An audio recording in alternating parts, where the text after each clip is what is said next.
Hey everybody, this is TJR, And this is Superfan.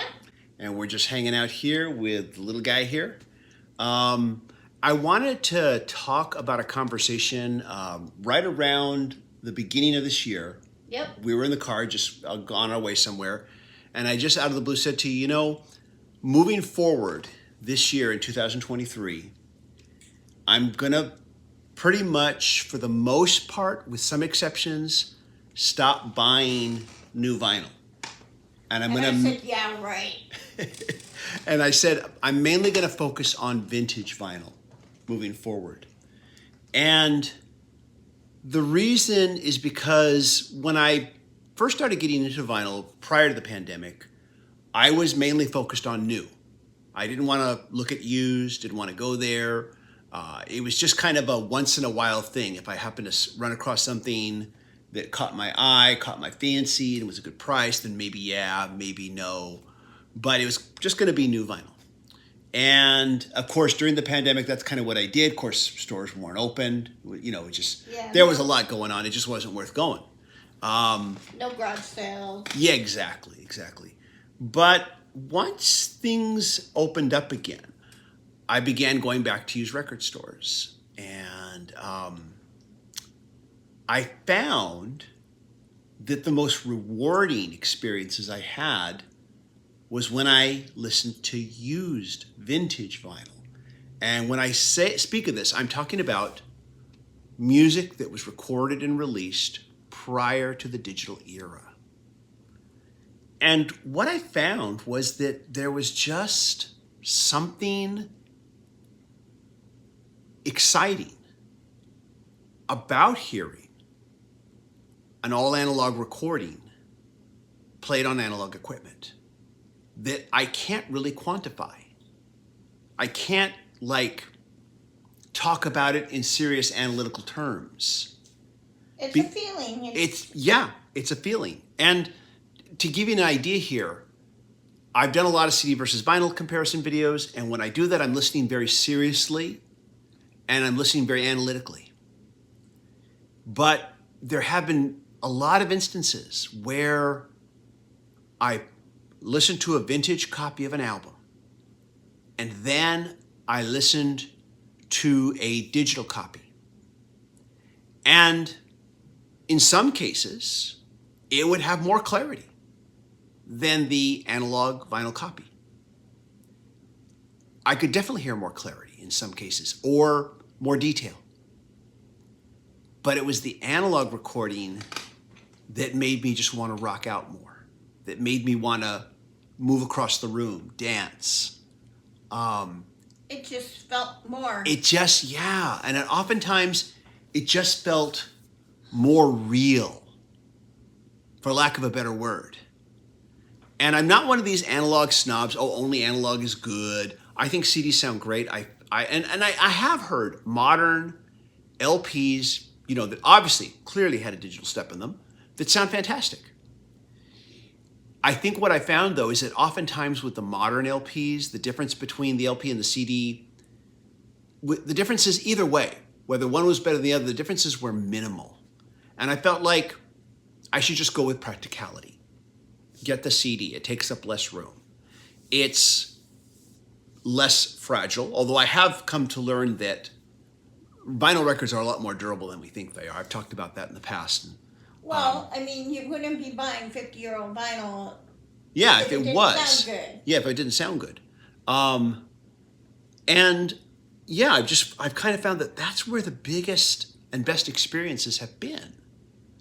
And it's like I said, it's something that's completely I'm unable to quantify it in an analytical way. It's just like you hear it, you feel it, you know it. And just because I feel this, I don't think everybody else has to. It's just, that's what I hear, that's what I feel. So I'm going with what I like.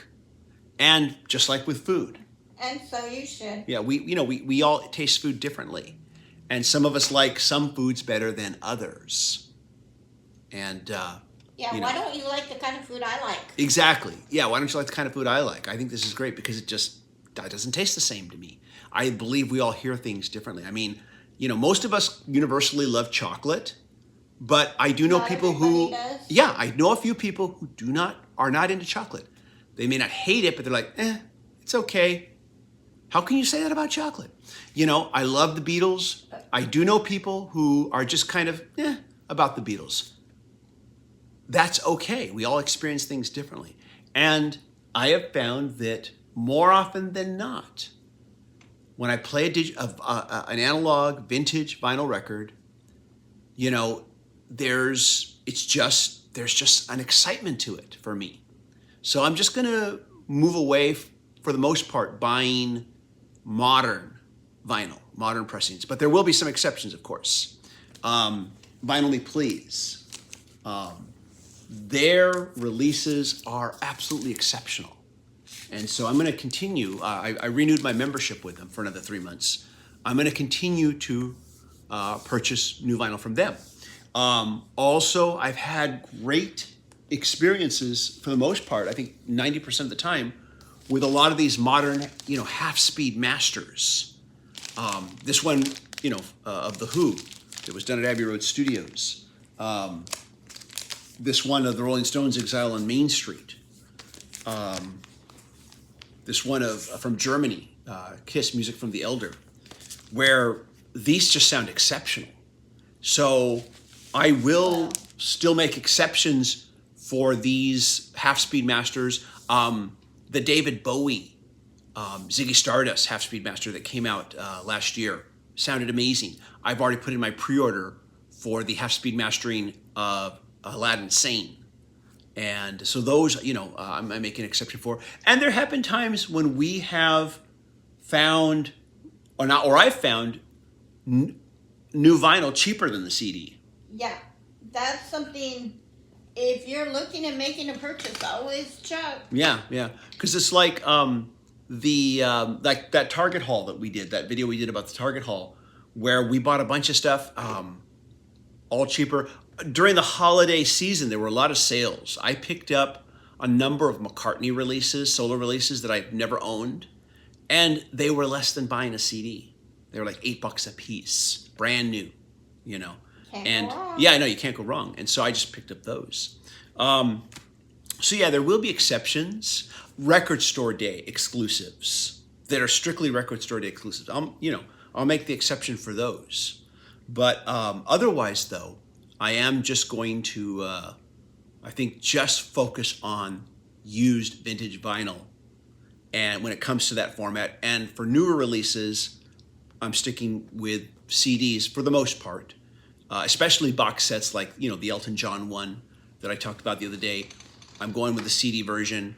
Since Vinyl Me Please is going to do a vinyl release, I'm going to pick that up too. If they hadn't been, I wouldn't be bothering with it. I would just stick with the CD version. But Vinyl Me Please, they do such a good job. So yeah, definitely getting that. I always go on any big anniversary box sets. The Elton John Madman Across the Water went for the CD version. Same thing with all the Beatles remix box sets, with the exception of the last one for Revolver.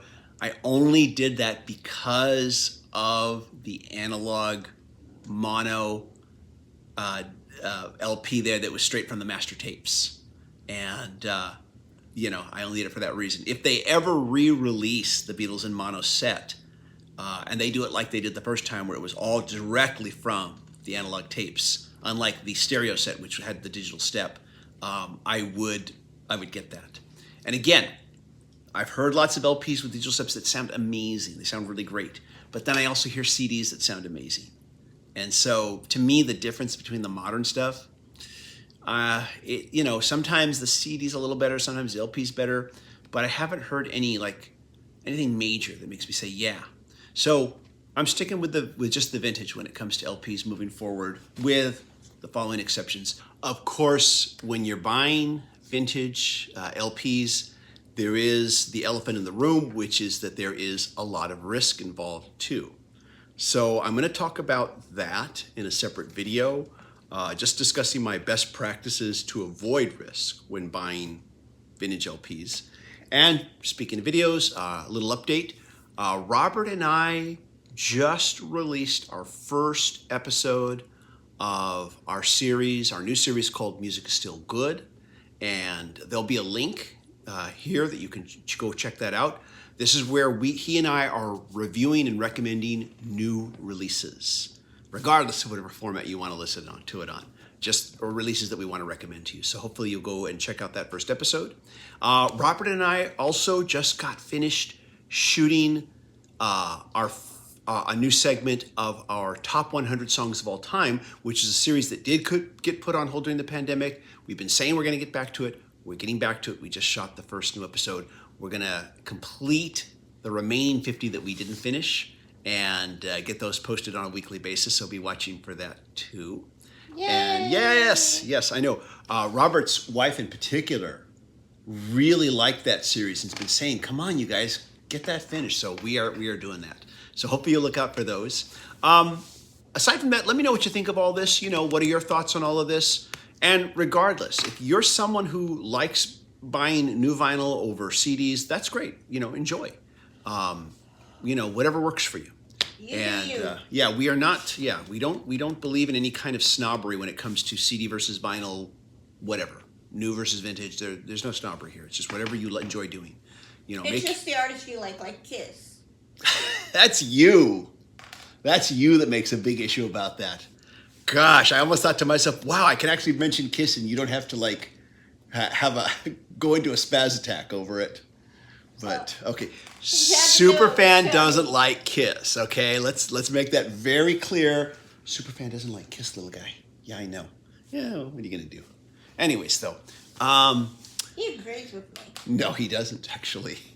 Yeah. Yeah, he really liked that half speed mastering of Creatures of the Night and Music from the Elder. He liked them both. Anyways, though, he just told you that to make you feel better. Yeah. Okay, we'll fight about this off camera. Anyways, everybody, thank you so much for watching. Really appreciate it. Let me know your thoughts, and if you like these videos, be sure to hit like. That helps a tremendous amount. If you want to show some extra support, there's always a super thanks button. You can make give us a tip basically. And also, if you want to be a patron supporter, patron supporters get exclusive weekly videos not available here on the channel, and they get their names in the credits. And otherwise, though, I just want to say thank you for just hanging out and enjoy the music that you love and whatever the format is. And everybody take care. And anybody else who likes Kiss, it's okay. You're so gracious. My goodness, you're so magnanimous. Okay. See y'all later, everybody. Listen to it when they do. Okay, we'll argue about this off camera. Everybody, thank you so much for watching. Take care. Bye-bye. Bye.